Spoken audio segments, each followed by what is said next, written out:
సాయుధ పోరాటమే లక్ష్యం, తుపాకీ ద్వారానే రాజ్యాధికారం. ఇవి మావోయిస్టుల మెయిన్ డైలాగ్స్. అయితే మారుతున్న పరిస్థితులు, చేజారిపోతున్న క్యాడర్, లొంగిపోతున్న మావోలతో కథ టోటల్ గా మారిపోతోంది. అసలు బలగాలతో పోరాటం చేయలేని పరిస్థితి, అడవుల్లో స్థావరాలు లేని సిచ్యువేషన్, వరుసగా అగ్రనేతల ఎన్కౌంటర్స్, ఇంకోవైపు కేంద్ర ప్రభుత్వం ఆపరేషన్ కగార్, ఇవన్నీ మావోయిస్టులను కంగారెత్తిస్తున్నాయి. అందుకే కాల్పుల విరమణ పాటిద్దాం, చర్చలకు సిద్ధమని చెప్పడం ఇప్పుడు సంచలనంగా మారింది. ఇది మావోయిస్టుల మరో వ్యూహమేనా?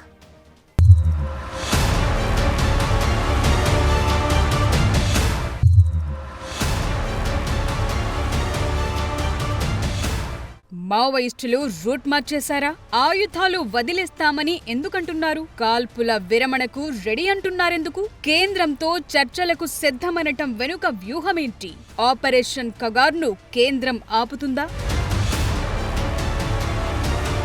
మావోయిస్టు పార్టీ తీసుకున్న సంచలన నిర్ణయం చుట్టూ పెద్ద కథే నడుస్తోంది. ఆయుధాలను వదిలి సాయుధ పోరాటానికి తాత్కాలిక విరమణ పాటించాలని నిర్ణయించినట్లు ప్రకటించింది. పీడిత ప్రజల సమస్యల పరిష్కారం కోసం ఇకపై ప్రజా పోరాటాల్లో పాల్గొంటామనటం వెనుక ఏం జరిగిందన్నదే కీలకం. మావోయిస్టు పార్టీ అధికార ప్రతినిధి అభయ్ పేరుతో లేటెస్ట్ గా ఒక ప్రకటన రిలీజ్ అయింది. అభయ్ పేరుతో చలామణి అవుతున్న కిషన్ సోదరుడు మల్లోజుల వేణుగోపాల్ ఫోటోను తాజా స్టేట్మెంట్ లో ప్రింట్ చేశారు. అంతేకాదు ప్రజాభిప్రాయాలు పంచుకునేందుకు ఫేస్బుక్, ఈమెయిల్ ఐడీలను జత చేశారు. నిజానికి మావోయిస్టులు గతంలో ఎన్నడూ ఇలా చేసిన దాఖలాలు లేవు, కానీ ఇది నిజమే అంటున్నారు. మావోయిస్టు పార్టీ కేంద్ర కమిటీ మెంబర్ ప్రతినిధి అభయ్ నిన్న సాయంత్రం ఇచ్చిన ప్రకటన లోపల సాయుధ పోరాట విరమణను ప్రకటించడం జరిగింది. ఈ సాయుధ పోరాట విరమణ అనేది ఉందో దేశం లోపల గత 53 సంవత్సరాలుగా కొనసాగుతున్న సాయుధ పోరాటానికి దీన్ని ముగింపు ప్రకటనగా దీన్ని గమనించవచ్చది.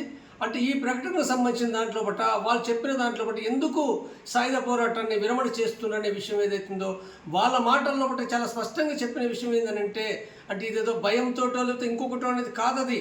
సరే, ఆ పార్టీకి సంబంధించి గత సంవత్సర కాలంగా అంటే చాలామంది నాయకులు లేదా ఇతర సభ్యులు చనిపోయినప్పటికీ కూడా వాళ్ళ స్పష్టమైన ప్రకటన ఏంటంటే, అంతర్జాతీయంగా దేశీయంగా పరిస్థితుల మార్పులు అనేటివి ఈ మార్పుల కారణంగా మేము ఈ ప్రకటన చేయవలసి వస్తుందనే విషయాన్ని కూడా ఏంటంటే వాళ్ళు స్పష్టం చేసిండ్రు. ఆగస్టు 15వ తేదీతో ఉన్న ఈ స్టేట్మెంట్ నెల రోజుల తరువాత, అంటే సెప్టెంబర్ 16న రాత్రి వెలుగులోకొచ్చింది. శాంతి చర్చకు సిద్ధమే అన్న సంకేతాలు పంపారు. ఈ ఏడాది మార్చి నుంచి మావోయిస్టు పార్టీ కేంద్ర ప్రభుత్వంతో శాంతి చర్చలకు నిజాయితీగా ప్రయత్నిస్తోందని మే 10న పార్టీ ప్రధాన కార్యదర్శి స్వయంగా పార్టీ కేంద్ర కమిటీ ప్రతినిధి అభయ్ పేరుతో ప్రకటన విడుదల చేశారు. పార్టీ ఆయుధాలను వదులుకుంటున్నట్లు ప్రస్తావించారు. ప్రభుత్వానికి కాల్పుల విరమణ ప్రతిపాదించారు. అయితే కేంద్ర ప్రభుత్వం సానుకూలంగా రియాక్ట్ కాలేదు. ఒకవైపు తుపాకులు చేతబట్టి ఇంకోవైపు చర్చలంటే ఎలా అని క్వశ్చన్ కూడా చేశారు. వీటికి తోడు 2024 జనవరి నుంచి బలగాలతో కూంబింగ్ ముమ్మరం చేయించి దొరికితే ఎన్కౌంటర్ అన్నట్లుగా వ్యవహారం నడిపిస్తోంది. చాలా మంది ఎన్కౌంటర్లలో హతమయ్యారు. ఇందులో పార్టీ అగ్రనేత నుంచి కామన్ మావోయిస్టుల దాకా ఉన్నారు. మే 21న గుండెకోట సమీపంలో జరిగిన భీకర దాడిలో పార్టీ ప్రధాన కార్యదర్శి బస్వరాజ్తో పాటు 28 మంది చనిపోయారు. పైగా కేంద్రం ఆపరేషన్ కగార్ను స్పీడప్ చేసింది. 2026 మార్చి నాటికి మావోయిస్టుల అంతమే పంతంగా ముందుకెళుతోంది. మొన్నటికి మొన్న కర్రగుట్టల్ని జల్లెడపట్టి కథ ముగించారు. ఇంకా కూంబింగ్స్ పెద్ద ఎత్తున సాగుతున్నాయి. గ్రౌండ్ నుంచి హెలికాప్టర్లు, ఇలా అన్ని చోట్ల గాలింపు పెరగటంతో మావోయిస్టులకు షెల్టర్ కరువయింది. దీంతో బస్వరాజ్ ఆలోచనలకు తగ్గట్లుగా శాంతి చర్చలను ముందుకు తీసుకెళ్లాలని తాము నిర్ణయించుకున్నామంటోంది మావోయిస్టు పార్టీ. ఆయుధాలు వదిలి జనజీవన స్రవంతిలో కలవాలన్న ప్రధాని సూచనతో తాము వెపన్స్ వదిలేయాలని డిసైడ్ చేసుకున్నామంటున్నారు. హోంమంత్రి లేదంటే ఆయన ప్రతినిధి ఎవరిని నియమించినా చర్చలకు సిద్ధమంటున్నారు. అయితే తమ అభిప్రాయం చెప్పటానికి తమ ఇతర సహచరులు, అలాగే జైలులో ఉన్న మావోయిస్టు నేతలను సంప్రదించి నిర్ణయం ప్రకటిస్తామని, ఇందుకోసం నెల రోజుల టైం ఇవ్వాలన్నారు. ఆ లోపు కూంబింగ్ వద్దు, బలగాల కాల్పులు వద్దు అని కోరుకుంటున్నారు. చర్చల విషయంలో ప్రభుత్వంతో వీడియో కాల్ ద్వారానైనా తమ అభిప్రాయాలను పంచుకోవటానికి రెడీ అంటున్నారు. సో ఇప్పుడు అస్సలు గేమ్ షురూ కాబోతోంది. 2026 మార్చి నాటికి మావోయిస్టుల్ని నామరూపాలు లేకుండా చేయాలని, పూర్తిగా రెడ్ కారిడార్ అన్నదే లేకుండా చేయాలన్న లక్ష్యంతో కేంద్రం ఉంది. అయితే మావోయిస్టులను లొంగిపోయేలా చేయటం, లేదంటే ఎన్కౌంటర్లలో హతమార్చటం ఈ రెండే టార్గెట్. మధ్యలో చర్చలకు తావు లేదని కేంద్రం అంటోంది. हम नक्सलवाद को पूर्ण रूप से समाप्त करने का काम करेंगे. మరి రాబోయే రోజుల్లో ఏం జరుగుతుందన్నది కీలకంగా మారింది.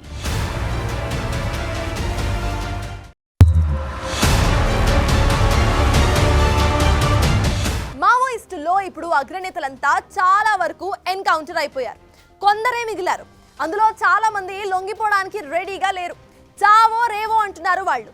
అటు మరికొందరు కగార్తో ఏ ఒక్కరు కూడా బతికే పరిస్థితి లేదంటున్నారు. అందుకే ఆయుధాలు వదిలి చర్చలకు ప్రయత్నిద్దామని చెప్పి ఇలా లేఖను రిలీజ్ చేశారు. అసలు ఈ లేఖ నిజమా కాదా అన్నది కూడా మరో డౌట్ గా మారింది. మరి ఇప్పుడు గేమ్ అసలు ఎలా మారబోతోంది?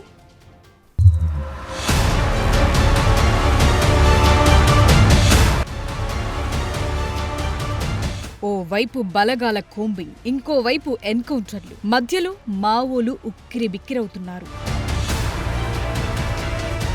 కేంద్ర ప్రభుత్వం అస్సలు ఛాన్స్ ఇవ్వట్లేదు. ఈ మొత్తం ఎపిసోడ్లో సామాన్యులకు ఇబ్బందులొస్తున్నాయని, కోవట్టులని, మరొకటని సమస్యలు పెరుగుతున్నాయి తప్ప తగ్గటం లేదు. దీంతో ఏ ప్రజల కోసమైతే అడవుల బాట పట్టారో ఇప్పుడు జనంలోనే ఉండి ప్రజా పోరాటాలు చెయ్యాలన్న నిర్ణయానికి మావోలు వచ్చారా అన్న చర్చ జరుగుతోంది. ఒకవేళ మావోయిస్టులు నిజంగానే తుపాకులు వదిలి జనజీవన స్రవంతిలోకి వస్తే వెనుకబడిన ప్రాంతాల్లో శాంతి, అభివృద్ధికి మార్గం సుగమమవుతుందంటున్నారు.